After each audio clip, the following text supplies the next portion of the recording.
they think they need to give permission. And the reality is, if you're going to call yourself a Christian, buddy, you just gave me permission. Actually, you didn't give me permission. Jesus gave me permission to call you out on stuff. Because Jesus says, if your brother sins, go to him. And so I have a choice now if I watch you sin of, am I going to sin or not? Because if I disobey what Jesus told me to do, well, like, now you got to come to me. But it's also doing it, as we talked about, in love. There needs to be compassion there. Because if you're just going and calling out somebody on something, then okay, they're going to get on the defensive probably. I think there's a real vulnerability and honesty in that.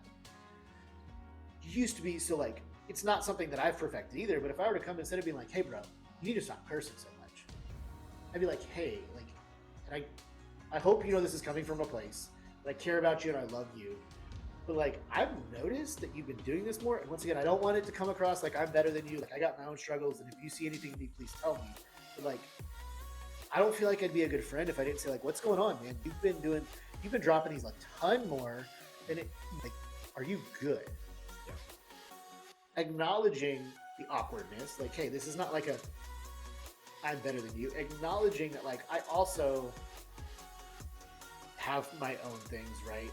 On the receiving end, you can't bring up, like, if you to come to me with that, I can. What I should never do is go, yeah, well, you, because that's not the point. And because then it's just pointing fingers both directions, and you're not really trying to better each other. You're just pointing out flaws rather than being a true place of compassion and betterment.